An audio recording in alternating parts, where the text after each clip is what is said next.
And for the audience just joining us right now, what we're going to do and what you're seeing on the right side of the screen is the video of this shooting incident as it took place, now approaching a full hour ago. I'm going to ask our producers if we can rack that tape so we can have it ready to play one more time. You guys said if we do that, let's play it right now for those just tuning in. Here is the shooting that caused the lockdown at Dallas Love Field within the last hour. Everybody needs to go to the...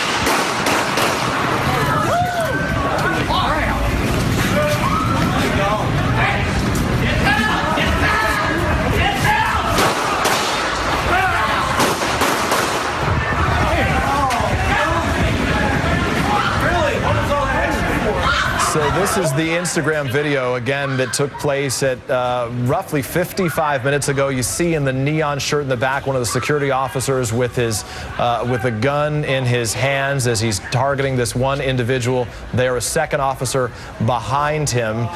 Tom Costello is joining us right now again from our newsroom. And Tom, I should tell you as I hand it to you that we are now being told by law enforcement in Dallas that they will hold a news conference in roughly 15 minutes from now where we hope to get more details. But what more are you just learning? Investigations has learned that this apparently started, they believe, started as some sort of a domestic violence situation. And there had been, as you know, tweets very early on from witnesses who said a suspect was threatening either another person or a vehicle with a large rock, and that he was ordered to put it down, and somehow that began a series of events in which officers felt the need to fire. So NBC News Investigations reporting that this apparently began as a case of domestic violence. And I must say that as you watch this, there's an individual towards the back there, a woman it appears, and she seems to be wearing a dress. Her demeanor all along to me has suggested that it's possible she wasn't running from the scene. She was watching it transpire as if she knew the participant who was facing off with police.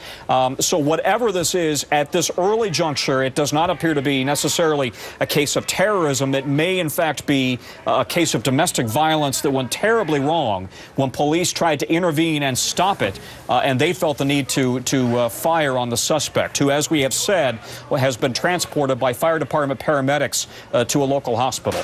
Well, so if there's any good piece of news here, it's that the belief system would be, based on that information, this was not in any way related to terror, but it does just demonstrate how a singular episode, perhaps a domestic violence situation, has the potential to have an impact on thousands of individuals. As we look at 1:16 p.m. local time in Dallas, the scene inside Love Field, where in the chaos, we are told, after the shooting took place, that many people rushed away from the curb, which is to say they ran in toward the terminal, many of them just rushing right past the TSA checkpoint, which we understand require them to clear everybody out, which likely requires them to make sure that the entire terminal is secure before they allow individuals back in through TSA.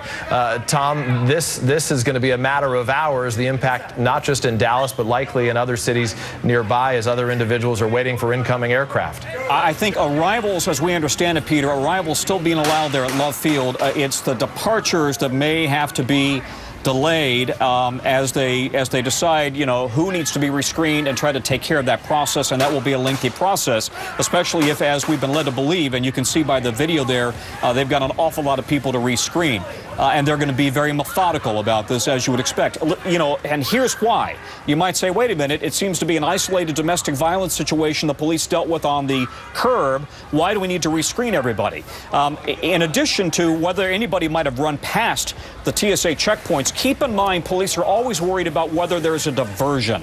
In other words, whether there is one series of events that is played out to divert police away from their primary job, which is to ensure that everybody in that airport and all of the planes are properly secured. So they will take this very seriously and methodically. They want to make sure that this is, in fact, an isolated domestic violence situation that they've dealt with, as opposed to part of a broader plot to divert police away from their core mission. So you can understand, you start seeing the bigger and bigger picture post 9/11, why this becomes a very methodical process of ensuring that everybody in that airport is safe and secure, and that anybody who gets on a plane has in fact been screened. This is as we've said, this is following all the protocols that went into place post 9/11 at airports across the country. And airports share a tremendous amount of information about how they deal with incidents. This is certainly not the first case of domestic violence we've seen play out at an airport, or the first time police have had to shoot somebody at an airport that was unrelated to terrorism. It may have been involved in some sort of a confrontational or criminal act. They share that information with the FBI, with other airports around the country, with the TSA, and they try to come up with training procedures to follow in this kind of a situation. Tom, you make a really good point there about the potential that this would be a diversion and why they can't just assume that this episode is done for the moment. I want to get to Christine Fillmore. She's an NBC News producer.